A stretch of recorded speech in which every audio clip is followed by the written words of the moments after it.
ആറ്റുകാൽ പൊങ്കാല വരുമ്പോൾ പല സ്ഥലങ്ങളും ഇതേപോലെ കയ്യേറാറുണ്ട്. അപ്പോൾ യൂണിവേഴ്സിറ്റി കോളേജിൽ അന്ന് അധ്യാപകനായിരുന്നപ്പോൾ ഈ കയ്യേറുന്നതിനെതിരെ സംസാരിക്കുകയും അതിനെതിരെ കുറച്ചൊരു പേപ്പർ വർക്ക് ചെയ്യാൻ ശ്രമിക്കുകയൊക്കെ ചെയ്തിട്ടും അത് പരാജയപ്പെട്ടു പോവുകയാണ്. അത് വിദ്യാർത്ഥി സംഘടന SFI സംഘടന തന്നെ അതിനകത്ത് നിങ്ങൾ പൊങ്കാല ഇട്ടോളൂ എന്ന് പറയുന്നുണ്ട്. ഇപ്പം ഇത്തരത്തിലുള്ള ജനകീയമായിട്ടുള്ള പരിപാടികൾ എതിർക്കപ്പെടുമ്പോൾ എങ്ങനെയാണ് ഇത് സ്റ്റിക്ക് ഓൺ ചെയ്ത് നിൽക്കുമ്പോൾ ഒരുപാട് എതിർപ്പുണ്ടാവുമല്ലോ.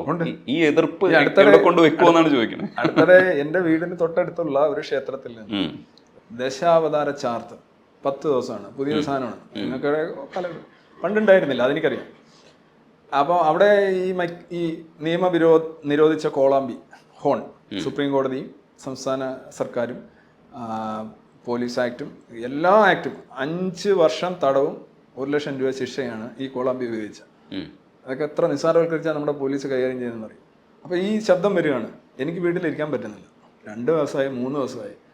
ഞാൻ ഉടനെ 112 വിളിച്ചു പറഞ്ഞു. അനോണിമസ് ആയിട്ടാണ് വിളിച്ച് പറയാം. ഞാൻ വിളിച്ച് പറഞ്ഞു. പോലീസ് അവിടെ വന്നു. എന്നിട്ട് ഞാൻ ഇതിനെക്കുറിച്ചൊരു പോസ്റ്റ് വിട്ടു. കാര്യം ഞാൻ അനോണിമസ് ആയിട്ട് നിൽക്കുക എന്നുള്ളതിനെ ഉപരി ഇതെല്ലാവർക്കും ഇതൊരു സന്ദേശം കൊടുക്കട്ടെ. എല്ലാവരും ഇതിനെ പ്രതികരിക്കേണ്ട ഒരു കാര്യമാണ്.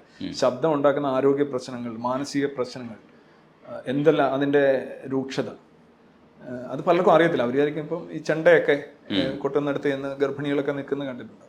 പക്ഷെ അവരോട് പറയുകയാണെങ്കിൽ ഉത്തരയുടെ വയറ്റിൽ കിടന്നുകൊണ്ട് അഭിമന്യു ഈ ചക്രവ്യൂഹം ഭേദിക്കുന്നതിനെ കുറിച്ച് പഠിച്ചു എന്ന് പറഞ്ഞാൽ അവർ വിശ്വസിക്കുക. എന്നാൽ ഈ ചെണ്ടയുടെ അടുത്ത് ഗർഭിണിയായിട്ട് പോയി നിന്ന് കഴിഞ്ഞാൽ പ്രശ്നം ഉണ്ടാവുമെന്ന് പറഞ്ഞാൽ അവർ പറയും അയ്യോ അത് അങ്ങനെയൊന്നും പറയരുത്, പാവമാണ്. അങ്ങനെ ഒരു പ്രശ്നമുണ്ട് ഇതിനകത്ത്. അപ്പം ഞാൻ കൊടുത്തു. പോലീസുകാർ വന്നു, കുറച്ച് വെപ്പിച്ചു. അവർ പോയി, ഇവർ വീണ്ടും കൂട്ടി, വീണ്ടും വിളിച്ചു, വീണ്ടും വരുന്നു. അങ്ങനെ 3 ദിവസം പോലീസുകാർ വന്നു. 3-ാമത്തെ ദിവസമായപ്പം ഇവർ കുറേ ചാനലുകൾ, ലോക്കൽ ചാനലുകളെയൊക്കെ വിളിച്ചു വരുത്തി. ഇതേ കണക്ക് സാധനമൊക്കെ വെച്ച് ലൈവ് നടത്തി. എന്നിട്ടപ്പോൾ ഭക്തന്മാരോട് ചോദിച്ചു എന്താണ് പ്രശ്നം എന്ന് പറഞ്ഞു. അത് ഇങ്ങനെ ഒരാൾ, അയാൾ നിരീശ്വരവാദിയായിട്ടുള്ള ഒരാൾ, അയാൾ അത് ചെയ്തു ഇത് ചെയ്തു, അയാൾ ഇവിടെ നിന്ന് ചീട്ട് കളിച്ചിട്ടുള്ള ആളാണ്, അമ്പലത്തിനകത്ത് കയറി അയാളൊക്കെ ഇങ്ങനെ കുറേ പറയുകയാണ്. എന്നെ കുറേ ആക്ഷേപിച്ചുകൊണ്ട് കുറേ കാര്യങ്ങൾ പറയും. അപ്പോൾ അതിൻ്റെ കീഴിൽ 2 ലക്ഷം വ്യൂസും കണ്ടുവന്നു ഒരു ലൈവിൻ്റെ കീഴിൽ.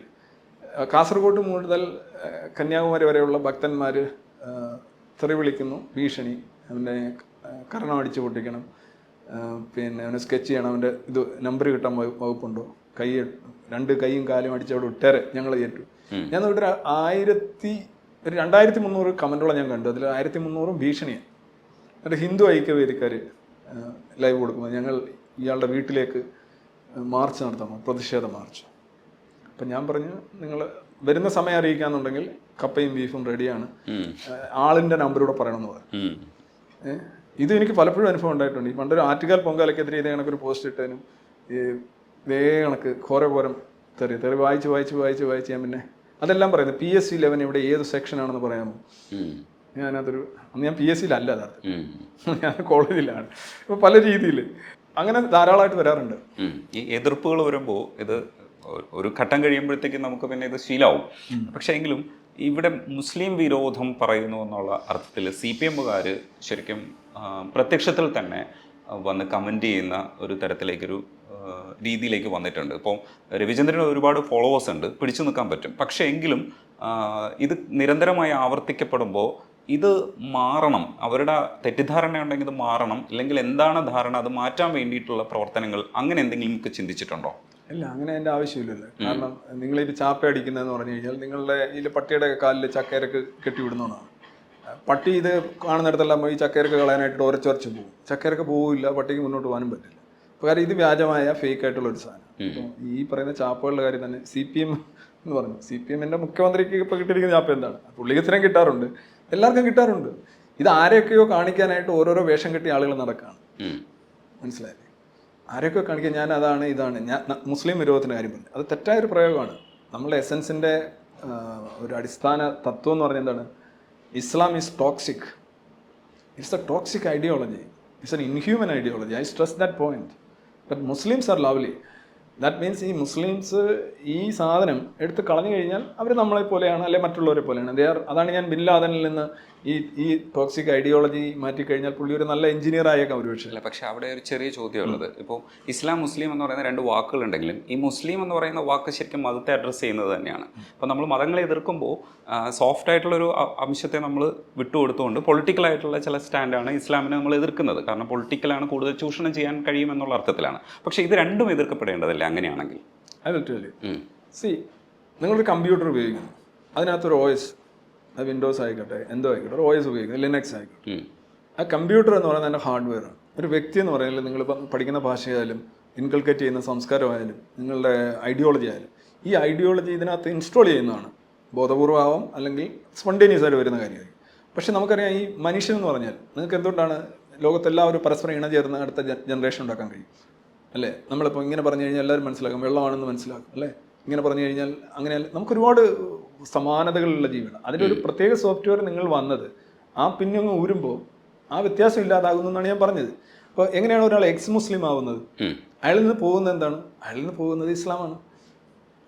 മൊത്തം ഫയൽ പോയിട്ടുണ്ടോ എന്ന് എനിക്കറിയില്ല, എന്നാലും അയാളിൽ നിന്ന് പോകുന്നത് ആ ഫയലിൻ്റെ പ്രധാനപ്പെട്ട ഫയലുകളാണ്. ഈ ഫയലിനെ ഇങ്ങനെ ഡിലീറ്റ് ചെയ്യുക എന്നുള്ള ഭൗതിക പ്രോസസ്സിനെ കുറിച്ചാണ് നമ്മൾ സംസാരിക്കുന്നത്. അവിടെ ഇവരെന്താണ് ചെയ്യുന്നത്? ഇത് രണ്ടും ഒന്നാണെങ്കിൽ ഇങ്ങനെ how do you explain X Muslim? X മുസ്ലിം ഒരു മുസ്ലിം അല്ലേ? അപ്പോൾ അതിനവർ പറയും അതാണ് അവരുടെ പേരാണ്. മനസ്സിലായില്ലേ? അപ്പോൾ ഇവർക്ക് ചെയ്യേണ്ടത് ഇവർ ഈ ആളുകളെ ഓരോരോ കുഴിയിൽ, ഓരോരോ ഗോത്രങ്ങളിൽ, ഓരോരോ വർഗ്ഗങ്ങളിൽ നീ എന്തൊക്കെ പറഞ്ഞാലും നീ ആ ജാതി തന്നെ ആടാ, നീ നിരാകരിച്ചാലും നിന്നെ പിന്തുടരുന്നതാണ് ജാതി, നീ മരിച്ചാലും നീ ജീവിച്ചാലും നിരാകരിച്ചാലും നീ ആ ജാതി തന്നെയാണ്. ഇതൊക്കെ എത്ര റിഗ്രസീവായിട്ടുള്ള പാരമ്പര്യവാദങ്ങളാണ്. മനുഷ്യൻ കുതിര ഓടാൻ ശ്രമിക്കുമ്പോഴും അവനെ പിടിച്ച് വലിച്ച് ഇടുകയാണ്. നിനക്ക് അതിനുള്ള അവകാശമില്ല. നീ മുസ്ലിം എങ്കിൽ എന്നും മുസ്ലിം തന്നെയാണ്. നീ എസ് മുസ്ലിമോ വൈ മുസ്ലിമോ ആയിക്കോ, പക്ഷെ നീ മുസ്ലിമാണ്. മനുഷ്യൻ ഈ ടാഗുകളിൽ നിന്നും ചാപ്പകളിൽ നിന്നും ഇത്തരത്തിലുള്ള റിഗ്രസീവായിട്ടുള്ള സ്വത്വങ്ങളിൽ നിന്നും ലിബറേഷൻ ആവശ്യമുണ്ട്. അതാണ് ഈ സ്വതന്ത്ര ഇന്ത്യ എന്ന് പറയുന്നത്. പക്ഷേ എക്സ് മുസ്ലിം എന്ന് പറയുന്നത് അവർ തന്നെ സ്വീകരിക്കുന്ന ഒരു പേരാണ്. ഒരുപക്ഷെ ഒരു ക്യാമ്പയിനിങ്ങിന് വേണ്ടിയിട്ട് കൂടെ ഇത്തരത്തിലുള്ള എനിക്ക് യോജിപ്പില്ല. ഇപ്പോൾ എക്സ് മുസ്ലിം എന്ന് പറയുകയാണെങ്കിൽ ഞാൻ സ്ഥിരം ആരിഫ് ഹുസൈനോട് തന്നെ ചോദിച്ച കാര്യമാണ്, നമ്മൾ ഈ കോഴിയെ എക്സ് മുട്ട എന്ന് വിളിക്കാറുണ്ടോ? വിളിക്കില്ലല്ലോ, ഇല്ല. അല്ല, അതൊരു പക്ഷേ ഒരു ക്യാമ്പയിനിങ്ങിന് വേണ്ടിയിട്ട് അല്ല, ക്യാമ്പയിനിങ് മേ ബി. ഞാൻ ആശയപരമായിട്ട് എനിക്ക് യോജിപ്പില്ല, പക്ഷേ എക്സ് മുസ്ലിമായിട്ട് നമുക്ക് പ്രശ്നമില്ല. കാരണം അവരങ്ങനെ നിൽക്കുന്നു, അങ്ങനെ ആയിക്കോട്ടെ, they have the right to be so. എൻ്റെ ആശയം അനുസരിച്ച് ഇപ്പോൾ എക്സ് ഹിന്ദു അല്ലെങ്കിൽ എക്സ് ഹോമോ ഹാബിലസ് എന്നൊക്കെ പറയുന്ന പോലെയൊക്കെ ഉള്ളൂ. നിങ്ങൾ ഒരു പീരീഡ് കഴിഞ്ഞാൽ, ആ ലിബറേഷൻ കഴിഞ്ഞാൽ നിങ്ങൾ പിന്നെ ആ പഴയ എക്സ് MLA എന്ന് പറയും. എന്തിനാണ് അവർ പറയുന്നത്? ആ MLA ആയിരുന്നു എന്ന് നിങ്ങളെ ബോധ്യപ്പെടുത്താനാണ് അല്ലേ? അതിൻ്റെ കുറേ പ്രിവിലേജും അതിൻ്റെ കുറേ സ്റ്റേറ്റസും ഒക്കെ അവർ ആഗ്രഹിക്കുന്നു എന്നുള്ളതിൻ്റെ തെളിവല്ലേ? മുൻ ജഡ്ജി അല്ലേ? മുൻ ജഡ്ജിയാണ്, പക്ഷെ ഇപ്പോൾ അയാൾ ജഡ്ജി അല്ല. പക്ഷേ എക്സ് മുസ്ലിം ആ രീതിയിലല്ല. അല്ല, ആ രീതിയിൽ തന്നെയാണ്. മുൻ ജഡ്ജി എന്ന് പറയുന്ന ആളിപ്പോൾ ജഡ്ജിയാണോ? അല്ല, അല്ല. മുൻ MLA ഇപ്പോൾ MLA അല്ലല്ലോ. അല്ല, ഇപ്പോൾ തോറ്റ MLA വരെ ഉണ്ട് ഇവിടെ കേരളത്തിൽ, സിനിമയിലാണെങ്കിലും. അപ്പോൾ ആ അർത്ഥത്തിൽ നിങ്ങളുടെ ഈ പഴയ മുട്ടയെക്കുറിച്ച് നിങ്ങൾ ഒരുപാട് സ്ട്രെസ് ചെയ്ത് സംസാരിക്കുന്നത് അല്ല, കൂടുതൽ പേര് ഇതിൻ്റെ ഉള്ളിലേക്ക് നിന്ന് പുറത്തേക്ക് വരാൻ വേണ്ടിയിട്ടുള്ളൊരു ഭാഗമായിട്ട് ഞങ്ങൾ പുറത്തു വന്നവരാണ് എന്ന് കാണിക്കാൻ വേണ്ടിയിട്ട് പെട്ടെന്നൊരു ടാഗായിട്ടാണ് അവർ ഉപയോഗിക്കുന്നതെന്ന് ഞാൻ മനസ്സിലാക്കി. ഒരു താൽക്കാലിക സംവിധാനം എന്ന് പറഞ്ഞ് നിങ്ങൾ കെട്ടുന്ന ഷെഡാണ് പിന്നെ വലിയൊരു ബിൽഡിംഗ് ആയിട്ട് മാറുന്നത്. നിങ്ങൾ എപ്പോഴും ഒരു എക്സ് മുസ്ലിം ആയിട്ട് നിലനിൽക്കും. നിങ്ങൾ ആലോചിച്ച് നോക്കൂ, ഇവിടെ എക്സ് മുസ്ലിം ആയിട്ട് വന്നവർ ഞങ്ങൾ ഇവിടെ നിന്ന് വന്നതാണെന്ന് കാണിക്കാനായിട്ടാണെന്നല്ലോ പറഞ്ഞത് രജനീഷ്. പക്ഷേ അവരൊരിക്കലും അത് കളയുന്നില്ലല്ലോ. They continue to be as Muslims. എനിക്ക് അതിനെക്കുറിച്ച് പരാതിയൊന്നുമില്ല. ഞാൻ പറഞ്ഞത് ആശയപരമായി എനിക്കതിനോട് ഞാൻ വളരെ സൗമ്യമായി വിയോജിക്കാറുണ്ട്. ഇപ്പോൾ ഒരാൾ എക്സ് ഹിന്ദു എന്ന് പറഞ്ഞു വന്നാലും എക്സ് ക്രിസ്ത്യൻ എന്ന് പറഞ്ഞാലും എനിക്ക് ഇതേ സമീപനം തന്നെയാണ്. ആരെങ്കിലും നിങ്ങളിൽ ഇപ്പോൾ ഉദാഹരണമായിട്ട് നിങ്ങൾ ഹിന്ദു ആവുന്നതോ മുസ്ലിം ആവുന്നതോ ക്രിസ്ത്യൻ ആവുന്നതോ നിങ്ങളുടെ അനുവാദത്തോടോ സമ്മതത്തോടോ നടക്കുന്നൊരു കാര്യമല്ല. It is not your decision. It's something imposed on you when you are not in a position to take decisions on your own. സ്വന്തമായി തീരുമാനമെടുക്കാൻ കഴിയാതിരുന്നൊരു കാലഘട്ടത്തിൽ നിങ്ങളിലേക്ക് എത്തിച്ചേരുന്ന ഒരു സംഗതിയാണിത്. അപ്പോൾ അതിന് നിങ്ങൾ റെസ്പോൺസിബിൾ അല്ല. പക്ഷെ പുറത്തു പോകാൻ അത് നിങ്ങളാണ് എടുക്കാൻ തീരുമാനം. ആ തീരുമാനം നിങ്ങൾ എടുത്തു കഴിഞ്ഞിട്ടും പിന്നെ ആ ഇമ്പോസ് ചെയ്ത തീരുമാനം സംടൈംസ് ഞാൻ പറയുന്നത് ഒരു ഇൻ്റലക്ച്വൽ റേപ്പാണ് ആദ്യം നടക്കുന്നത്. നിങ്ങളെ അങ്ങ് മാനിപ്പുലേറ്റ് ചെയ്യാണ്, നിങ്ങളെ അങ്ങ് വൈകാരികമായും ബൗദ്ധികമായും കീഴടക്കി കളയാണ്. ഇതാണ് ലോകം, ഇങ്ങനൊരു മേളൊരു ആകാശമാമൻ പുള്ളി ഇങ്ങനെ വന്ന് പറഞ്ഞു, അല്ലെങ്കിൽ ഇതാണ് കൃഷ്ണൻ, അള്ളാഹു, ജീസസ്. അതൊരു ഇൻ്റലക്ച്വൽ റേപ്പ് തന്നെയാണ്. അപ്പോൾ അതിനുശേഷം നിങ്ങൾ അതിൻ്റെ ഒരു വിക്റ്റിമായിട്ട് കണ്ടിന്യൂ ചെയ്യണം. അതിനകത്ത് ഒരിക്കൽ നിങ്ങളത് പുറത്തു വന്ന് യഥാർത്ഥ ജീവിതം അല്ലെങ്കിൽ സ്വാതന്ത്ര്യം അനുഭവിക്കുമ്പോൾ നിങ്ങൾ വീണ്ടും ആ ഒരു വിക്റ്റിംഹുഡിനെ അനുസ്മരിപ്പിക്കണോ എന്നുള്ള ഒരു ന്യായമായ സംശയം. സംശയം ചർച്ച ചെയ്യപ്പെടേണ്ടതാണ്. ജാതി ഒരു പ്രധാനപ്പെട്ട ടോപ്പിക്കാണ് കേരളത്തെ സംബന്ധിച്ചിടത്തോളം. പ്രത്യേകിച്ചും സംവരണം നിലനിൽക്കുന്നിടത്തോളം കാലം ഇന്ത്യയിലും ജാതി ഒരു ടോപ്പിക്കാണ്. ഈ ജാതിയെ നമ്മൾ അഡ്രസ്സ് ചെയ്യുമ്പോൾ പരിണാമപരമായി നമ്മളിത് വായിക്കുവാണെങ്കിൽ നമ്മളെല്ലാവരും ഒരേ ജാതിക്കാരാണ്, സാപ്പിയൻസ് ആണ്. അതിൽ നിയാണ്ടർതാലിൻ്റെ അംശമുണ്ട് എന്നുള്ളത് പറയുമ്പോഴും നമ്മൾ സാപ്പിയൻസ് ആയിട്ട് ആണ് നിൽക്കുന്നത്. അതാണ് സാപ്പിയൻസ്. നിയാണ്ടർതാലുമായിട്ട് നമുക്ക് ബന്ധമുണ്ടായിരുന്നു, പക്ഷേ നമ്മൾ അതിനു കൂടെയാണ് സാപ്പിയൻസ് എന്ന് വിളിക്കുന്നത്. പക്ഷേ ആധുനിക സമൂഹത്തിൽ ജാതി ഉച്ചനീചത്വങ്ങൾ പറഞ്ഞിട്ട് ഒരു കൂട്ടം ആൾക്കാരെ പീഡിപ്പിച്ചിട്ടുണ്ടെങ്കിൽ അതിനൊരു കോമ്പൻസേഷൻ എന്നുള്ള രീതിയിൽ ഒരു ജനാധിപത്യ സമൂഹം വെച്ചതാണ് സംവരണത്തെ സംബന്ധിച്ചുള്ള അടിസ്ഥാന ആശയം എന്ന് പറയുന്നത്. ഇതിനെതിരായി സംസാരിക്കേണ്ടി വരുമ്പോൾ വരുന്ന വിമർശനം വലിയ തരത്തിലാണ് രവിചന്ദ്രൻ നേരിടുന്നത്. ഇത് ആവർത്തിക്കപ്പെടുന്ന സംവാദങ്ങളിലൂടെ മുന്നോട്ട് പോയിക്കൊണ്ടിരിക്കുകയാണ്. ഇത് ഏത് കാലഘട്ടത്തിലാണ് നമ്മളിത് അവസാനിപ്പിക്കുന്നതെന്ന് വെച്ചാൽ സംവരണം അവസാനിപ്പിക്കുമ്പോൾ തീരുമെന്ന് പോലും അറിയില്ല ഇതിൻ്റെ ഡിസ്കഷൻസ്. ഇപ്പോൾ പൊസിഷൻ ചെയ്യുമ്പോൾ ഇപ്പോൾ ജാതി എങ്ങനെയാണ് അഡ്രസ്സ് ചെയ്യേണ്ടത് ഈ സംവരണ വിഷയത്തിൽ എന്നാണ് ആവർത്തിക്കപ്പെടുന്നത്? ജാതി നിർമൂലനം എന്നുള്ളതാണ് എൻ്റെ ഐഡിയ. അതാണ് അംബേദ്കറും പറഞ്ഞിട്ടുള്ളത്. ഈ ജാതിയെ അഡ്രസ്സ് ചെയ്യുന്നതാണ് സംവരണം എന്ന് പറയുന്നത് ഒരു ഭയങ്കര അന്ധവിശ്വാസമാണ്. സംവരണം എന്ന് പറഞ്ഞാൽ ജാതി അടിസ്ഥാനത്തിലുള്ള രാഷ്ട്രീയ വിലപേശൽ മാത്രമാണ്. ജാതി ഇല്ലാതാക്കാനോ ഞാൻ പറയുക ജാതി ഒരു അന്ധവിശ്വാസമാണ്. അതിന് ജനറ്റിക്കായിട്ടോ ബയോളജിക്കലായിട്ടോ യാതൊരു തെളിവുമില്ല. ഇപ്പോൾ കളർ നോക്കുകയാണെങ്കിൽ നമുക്ക് ജനറ്റിക്കായിട്ടോ ശാരീരികമായിട്ടോ കളർ കറുത്തവനെയും വെളുത്തവനെയും കണ്ടാൽ തിരിച്ചറിയാൻ കഴിയും, അല്ലേ? വംശീയമായിട്ട് വേണമെങ്കിലും ചില ജീനുകൾ, ഉദാഹരണമായിട്ട് പർവ്വത പ്രദേശത്തിന് മുകളിലുള്ള ഒരു ബ്രീത്ത് എത്ര നേരം ഹോൾഡ് ചെയ്യാൻ കഴിയും, ഇതൊക്കെ തമ്മിലുള്ള വ്യത്യാസമുണ്ടാവും. അത് ജനറ്റിക്കായിട്ട് അല്ലെങ്കിൽ ഉണ്ടാവുക. രണ്ട് ജാതിക്കാർ തമ്മിൽ എന്താണ് വ്യത്യാസം? ഇപ്പോൾ കേരളത്തിൽ തന്നെ പല ജാതി എന്ന് പറഞ്ഞ് പേരിട്ട് നിങ്ങളെ ചരിത്രം ഒട്ടിച്ചു വെച്ച് ഒക്കെ ആളുകളെ വിലയിരുത്തുന്നു. നിങ്ങളിപ്പോൾ എൻ്റെ ജാതി നിങ്ങൾക്ക് അറിയണമെങ്കിൽ നിങ്ങളൊരു കുറച്ച് പണിയെടുക്കേണ്ടി വരും. കാരണം നിങ്ങൾ നോക്കുമ്പോൾ എന്നെ മുഖത്ത് നോക്കുമ്പോൾ എൻ്റെ ശരീരവും എൻ്റെ കാര്യങ്ങളൊക്കെ നോക്കുമ്പോൾ നിങ്ങളത് ഡിഫറൻഷ്യേറ്റ് ചെയ്യാൻ നിങ്ങൾ സ്ട്രഗിൾ ചെയ്യും. അതൊരു ജില്ലയിൽപ്പെട്ടവരാണെങ്കിൽ ഒരു പഞ്ചായത്തിൽപ്പെട്ടവരാണെങ്കിൽ ആ സ്ട്രഗിൾ വളരെ കൂടുതലായിരിക്കും. എന്നിട്ട് ഈ ഒട്ടിച്ചു വെച്ച സാധനത്തിന് ഈ ലോകത്തിൻ്റെ അവസാന കാലഘട്ടം വരെ അല്ലെങ്കിൽ എന്താണ് ജാതി സത്യം ജഗത് മിഥ്യ എന്ന് പറഞ്ഞൊക്കെ പറയുന്നവർ എനിക്ക് തോന്നുന്നു ഏറ്റവും വലിയ റിഗ്രസീവ് ആയിട്ടുള്ള ഫോഴ്സസാണ്. നിങ്ങൾ ജാതിയെ കുറിച്ച് ആദ്യം പറഞ്ഞു. ഈ ജാതികളൊക്കെ എന്നാ വന്നത്? പണ്ട് ജാതി ഇല്ല. ഇതിൻ്റെ ഇടയ്ക്ക് എന്നൊരു കാലഘട്ടമാണ് ജാതി ഉള്ളത്. അതിനുശേഷമാണ് ഈ ജാതി ആഘോഷിക്കുന്നത് സംവരണത്തിൻ്റെ പേരിൽ. കേരളത്തിൽ അല്ലെ ഇന്ത്യയിൽ ഇന്ന് എല്ലാ ജാതികൾക്കും സംവരണമുണ്ട്. പിന്നെ നിങ്ങൾ എന്താ ജാതി സംവരണവും ജാതിയുമായിട്ട് ബന്ധപ്പെടുത്തുന്നത്? ജാതി സംവരണം എന്ന് പറഞ്ഞാൽ ബേസിക്കലി ജാതിയെ കൺസോൾഡേറ്റ് ചെയ്യുന്നു, ജാതിയുടെ അടിസ്ഥാനത്തിൽ ആക്ഷേപ വിലപേശൽ നടത്തും. അല്ലാതെ ജാതി എന്ന് പറയുന്ന സംഗതിയെ ഇല്ലാതാക്കാനോ അല്ലെങ്കിൽ അതിൻ്റെ അന്ധവിശ്വാസങ്ങൾ അതിൻ്റെ പിന്നിലുള്ള ആശയധാരകളെ തളർത്താനുള്ള ഒന്നും ജാതി സംവരണത്തിലില്ലേ? പക്ഷെ ഒരു കാലത്ത് ഇൻജസ്റ്റിസ് ഉണ്ടായിരുന്നു. അതിലേക്ക് ഞാൻ വരാം. ഇൻജസ്റ്റിസ് ഒരിക്കലും ഉണ്ടായിരുന്നു. നിങ്ങളുടെ അച്ഛനൊരു കുറ്റം ചെയ്തു, അതിൻ്റെ ശിക്ഷ നിങ്ങൾക്ക് എന്നാൽ നിങ്ങൾ സ്വീകരിക്കും. ഇത് ഹിന്ദു മതത്തിലെ കർമ്മ സിദ്ധാന്തമാണ്. നിങ്ങളീ പറയാം പഴയ ജന്മത്തിൽ ചെയ്ത പാപങ്ങൾക്ക് ആണ് നിങ്ങൾ ഈ ജന്മത്തിൽ അനുഭവിക്കുന്നത്. നിങ്ങൾ ചെയ്തിട്ടുണ്ടോ പാപം? നിങ്ങൾ കുറ്റം ചെയ്തിട്ടുണ്ടോ? ഇല്ല. പക്ഷേ നിങ്ങളുടെ ആത്മാവ് പഴയ ജന്മത്തിൽ എന്തൊക്കെയോ ചെയ്ത് കൂട്ടിയിട്ടുണ്ട്, അതിൻ്റെ നിങ്ങൾ അനുഭവിക്കാൻ. ഇത് ഒരു സംഘപരിവാർ ആശയമാണ് യഥാർത്ഥത്തിൽ. ഈ സംവരണം എന്ന് പറയുന്നത് തന്നെ സംഘപരിവാർ ആർഷഭാരത ഹൈന്ദവ ആശയമാണ്. അല്ല, പക്ഷേ നമ്മൾ അല്ല, ഞാൻ ശാസ്ത്രീയപരമായിട്ട് പറയാം. You are punished or you are accepted or rejected not because what you are today, not on the basis of what you are today. നിങ്ങൾ ഇപ്പോൾ എന്താണെന്നുള്ളതിനെ ആശ്രയിച്ചല്ല നിങ്ങൾക്ക് നിരാകരണവും സ്വീകരണവും ഒരുക്കുന്നത്. നിങ്ങളുടെ ലൈനിൽപ്പെട്ട ആളുകൾ പണ്ട്, അതായത് ഞാൻ പറഞ്ഞ ആത്മാവിൻ്റെ തിയറി പോലെ ഒരു ആർഷഭാരത ആശയമാണ് ഈ സംവരണം, ജാതി സംവരണം എന്ന് ഞാൻ പറഞ്ഞു. അതാണ് ഈ ഹിന്ദുത്വയുടെയൊക്കെ ഏറ്റവും വലിയ കോർ. അതാണ് ഏറ്റവും കൂടുതൽ സംവരണം ഏർപ്പെടുത്തിയ പാർട്ടി ആരാണ്? BJP ആണ്. BJP ആണ് ഇന്ത്യയിലെ സംവരണം ഏറ്റവും മാക്സിമം കൊണ്ടുവന്ന പാർട്ടി. BJP ആണ്. ജാതി സെൻസസ് വേണമെന്ന് പറയുന്ന സംഘടന ഏതാണ്? RSS ആണ്. ഇത് ഇവർ നേരെ തിരിച്ചാ പറയുന്നത്. എന്താണ് സംവരണം എന്ന് പറയുന്നത്? RSS എതിർക്കുന്നത്. ചുമ്മാ ഈ പറഞ്ഞ ചാപ്പ അടിക്കുന്ന പല കാര്യങ്ങളും. ഞാൻ പറഞ്ഞ വസ്തുതകൾ ചോദിക്കും. You ask me facts. ഇപ്പോൾ ഹിന്ദുത്വ സംഘപരിവാറിൻ്റെ ആദ്യത്തെ ഒരു 20 ആശയങ്ങൾ നമ്മൾ എഴുതി വെക്കുക. രാമക്ഷേത്രം, കൾച്ചറൽ നാഷണാലിറ്റി, രാമസീത, ഇങ്ങനെ കുറേ സാധനം ഉണ്ടല്ലോ. ആദ്യത്തെ 20 എഴുതി വെക്കുക.